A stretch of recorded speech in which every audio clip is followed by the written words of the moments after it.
Praise the Lord. आप सबों का हमारे इस चैनल में स्वागत है। और जैसा कि हम लोग जान रहे हैं और हम लोग नीति वचन के चैप्टर से पढ़ रहे हैं, तो क्यों ना हम आज उसके 8वें अध्याय में हम पढ़ें कि परमेश्वर क्या बताती है ना।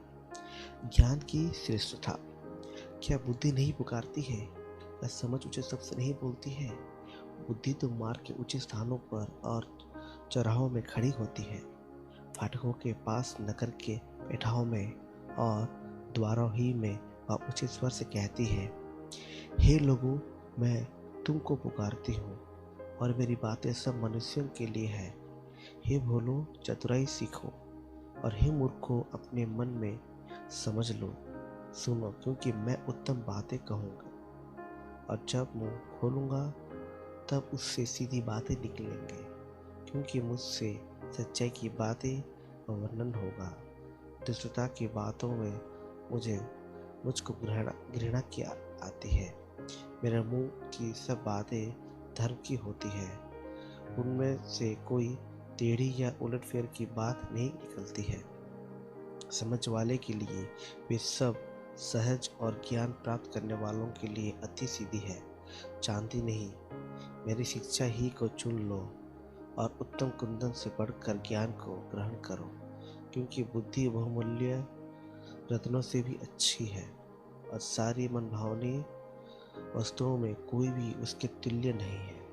मैं जो बुद्धि हूँ और मैं चतुराई में वास करता हूँ और ज्ञान और विवेक को प्राप्त करती हूँ। यहोवा का भय मानना बुराई से बैर रखना है।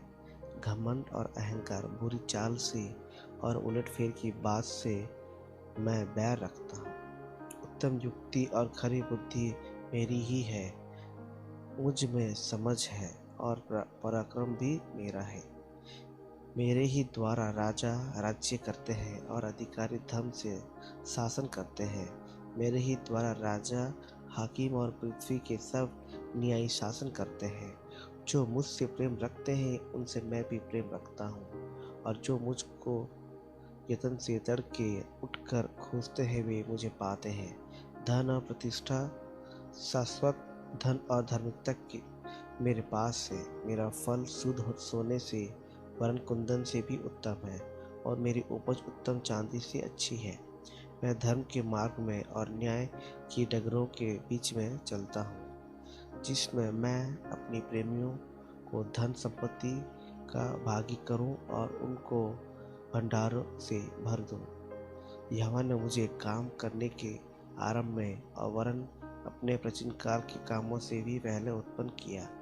मैं सदा से वरन आदि ही से पृथ्वी की सृष्टि से पहले ही से ठहराए गए हूँ, जब ना तो गहरा सागर था और ना जल के सोते थे, तब ही से मैं उत्पन्न हुआ।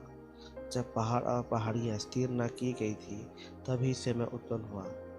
जब यहोवा ने ना तो पृथ्वी और ना मैदान, ना जगत की धूलि के परमाणु बनाए थे, इनसे पहले मैं उत्पन्न हुआ।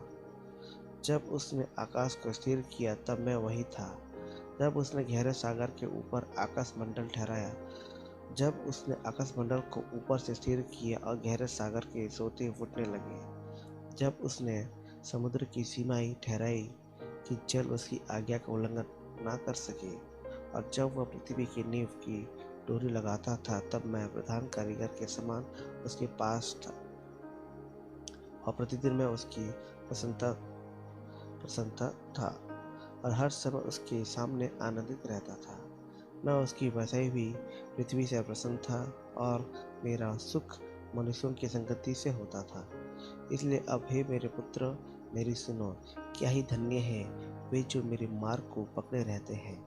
शिक्षा को सुनो और बुद्धिमान हो जाओ, उसकी अनसुना ना करो।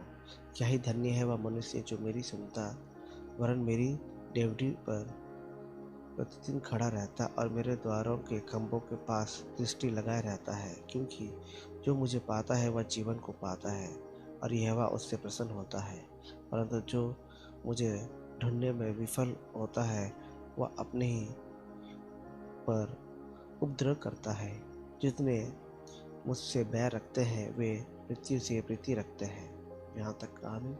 प्रभु आप लोगों को आशीष करे इस छोटे से वचन से। आमीन। Praise the Lord.